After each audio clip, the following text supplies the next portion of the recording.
So this is bear crawl. And this one is good for, again, keeping your core straight, your spine tight. So if you get a foam roller, you would just get yourself up like this. And again, up, straight spine. Breathe in, out. Hold to 3. Out, reset. Hold to 3. Reset. Hold to 3. Hold to 3. Hold to 3. And out.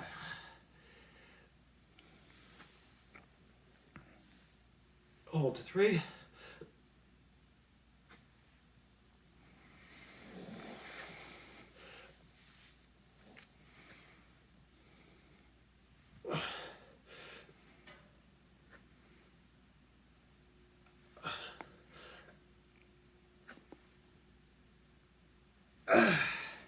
So that's the one version. The other version, you can do about 5 times.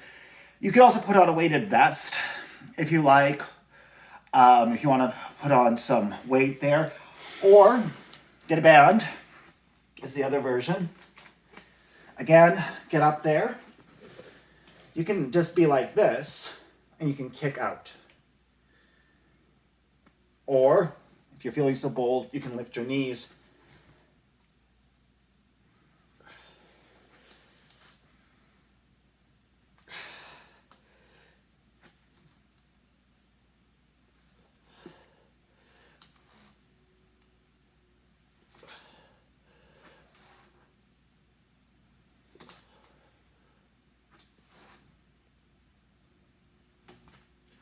So you could do these 2 sets or 3 sets, making sure, and this is the toughest part of them, and I'm not even perfect at them myself, and it's a life's work, and that's making sure you want to keep your spine stretched and try and be aggressive with your kick. You don't have to be outrageously aggressive. You want to be controlled.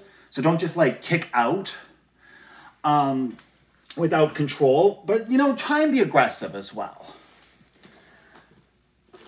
What else can we do here? I've got a list. I'm not just, making this up as I go along. T-spine extensions. These are very, very, very important. And these are something that actually you could do a few times. And there's 2 kind of ways to do them. So there's the one way like this. Get on your quadruped and on all 4s.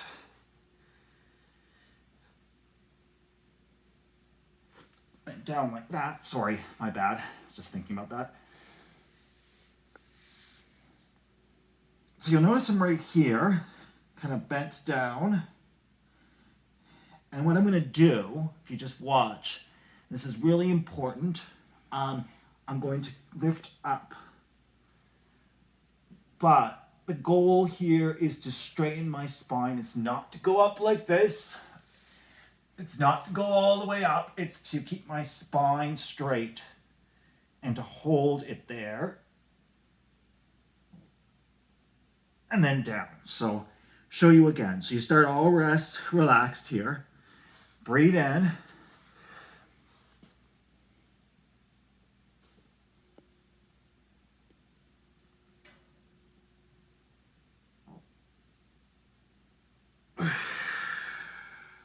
You can either breathe out on your way down, or you can hold it all the way down.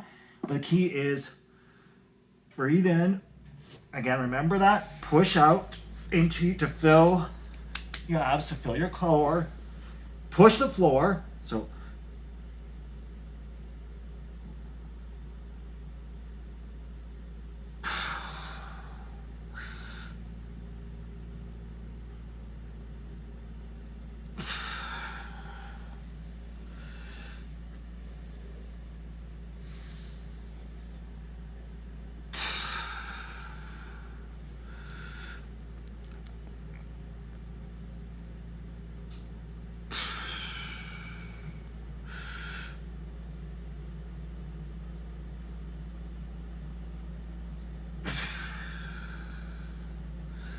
could do those 5 times, 10 times. Kind of just, the big thing is making sure you're practicing all that, getting tightness around here, having a tight core. Alrighty, and then the hands behind the neck. So this one's another type that you could do. This one's really awesome as well. You can do about 10 of these. It's basically, if you notice here, hand very firmly. So remember, these are not just covers. You want to be pushing down hard. And then you want to be, you don't have to hit the floor, but you want to be stretched out. So you want to feel a nice stretch around here because you want all this stuff to open up. And then you want to, again, tall spine. And you're just going and like that.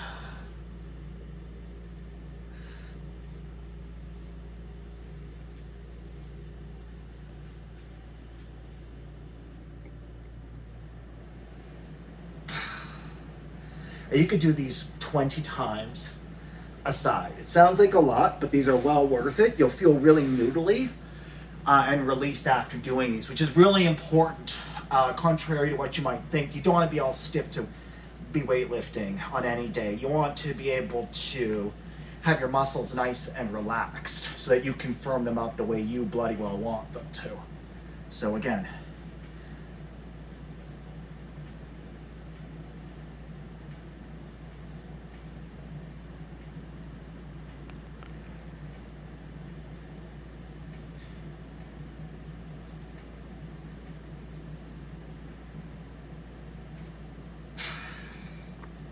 and you can release your breath at any kind of point, just as long as when you're not doing the actual motion back and forth. So those you do, again, do about 20 times.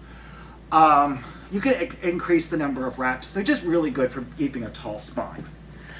And finally, one last one. At the very end, and I do recommend you do this right before you get started, you're gonna do something called squat jumps, barbell squat jumps. So I'm just gonna change into my shoes here.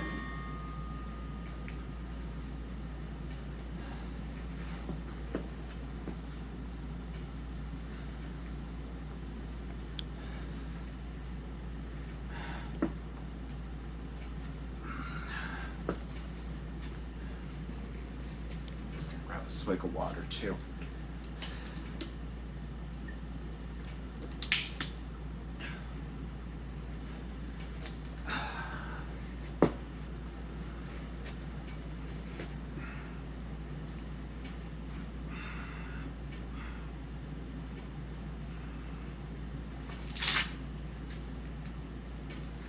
The thing is, if you're using platform shoes, really get this one Velcroed really tight. Your feet should feel nicely bound and really tight, almost like your circulation is cutting off. Obviously, you don't want to cut it off, but the thing is that the reason being is that once you start moving around, they're going to loosen anyway, so you just want to make sure they're as tight as possible. I always tighten them every exercise. That's just a sidebar, not necessarily something that you need to consider. So, alrighty, barbell jump squats are barbell jumps, squat jumps. Basically what they do is they just get your quads flexing. Now, I'm in my basement gym, so what I'm gonna do is, I'll just show you them, but you probably can be more aggressive at the gym, or maybe if you're in a different part of your house, but make sure you're very mindful of the height of your ceiling when you do these. And remember our good squat posture. So now your squat posture is really, really important. It's not like the barbell. As a rule, your feet should go about where your shoulders are. Don't obsess too much about that. You can basically place your feet wherever you feel comfortable, and you can adjust them too. That's just ongoing life's work, I think. Especially if you're not a pro, like power lifter or weightlifter, you're just doing fitness, you might change. Screw your feet in. So what this means is, think of your feet, your midfoot right behind your toes as a screw that you're putting into the ground. Screw your feet in like you're screwing in a screwdriver. You should feel like your hips are tightening a little bit. Make sure your quads, you should feel your quads tightening. Okay, take that deep breath in. Push out. Remember, you're breaking this thing in two. Tall spine, in.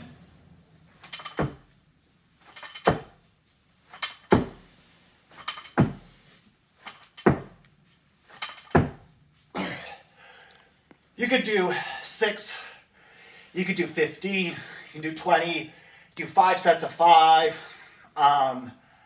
The key here is just try and get as high as possible. I'm kind of tired because I've done a 3-hour workout already today.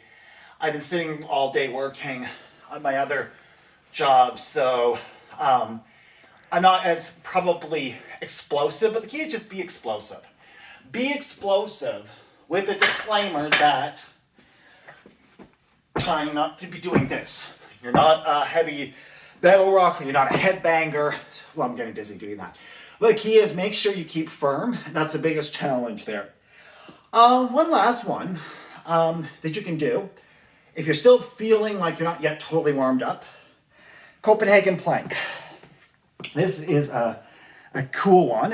And again, the beauty of a home gym is that stuff is everywhere, which is lovely about it because you don't have any rules to adhere to. But like your own home, it's very easy to become very lazy and move your stuff wherever you want. Okay, actually, I'll just get my lovely cameraman to go maybe over there, or actually right over there would be beauty. Copenhagen plank. This is an awesome one because there's a weighted vest. You can put it on. You can take out bars. You can put on a few kilos. And basically, digging your ankle, push yourself up. Lesson right here. Shoulder, nice right angle, elbow up, and then hold it for about 20 seconds or so. You can do this on a chair if you want to as well. Again, the same rules apply. Chest, breathe in, push out your abs. You should feel, I mean, it's not the most flattering look. You might be like, why do I have this beer gut? But you should have air in there and it should be traveling around. And again, get your spine as tall as possible. So when you finally go to squat, I'm usually right here. Try and keep as close as possible. Get tall under the bar. So, and away you go. Screw in your feet.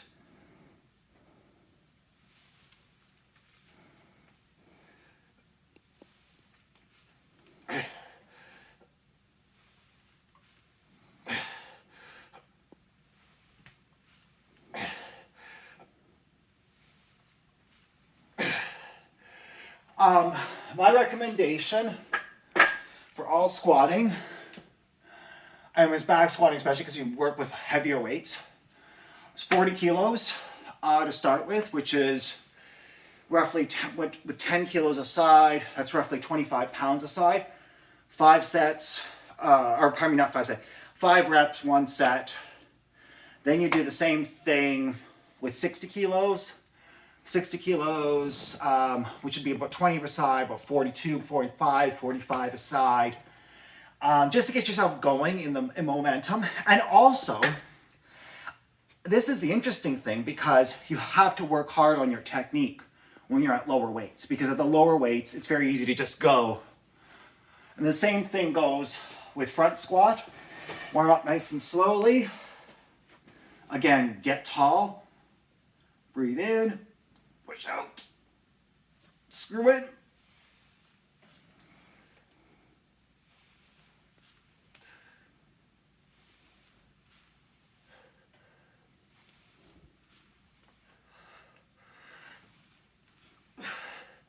Notice how I'm barely holding on here.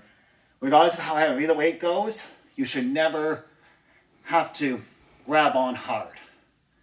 You should let basically your shoulders, collarbone do the work. It should be nicely nestled right here without cutting off your carotid artery. And then overhead squat, but just to finish off for today. This is a cool one because the reason is that there's a way to do this that'll get you optimal shoulder activation. There's a way to do this which will make it absolutely miserable. This is the way to make it miserable. Up like that, down like that. The reason is that you're not getting any activation there. Here's the right way to do it. Again, breathe in, tall spine, push up through. Tall spine. Notice how I'm pushing it back like this. I'm holding it. And I got my shoulders nicely activated. So, the big thing is push your head through, because when you push your head through, you activate all these different muscles behind here, versus if you do it like this. And the same thing with your back squat. You just go like this, you're going to get tired. Notice how my back is very rounded. Tighten up. You've got all of those back muscles activated. You've got all that power there, all those huge muscles, got that huge chest muscle activated. So those are some really good warm-ups. I can't stress enough that when you are doing any of these, the key is tall spine, tight core, and try and be aggressive, but don't be so aggressive. So don't do a bird dog, for example. If you're gonna do 20 of these, make sure you reset every time. But don't just push it out there. And similarly, don't be so aggressive that you can't control yourself. Have any questions? You'd like to go through one in particular in the future? Just let me know. I'm happy to do that. So I hope you've enjoyed this overview. Take care. Hopefully Felix, you find this helpful, and others will too. Cheers.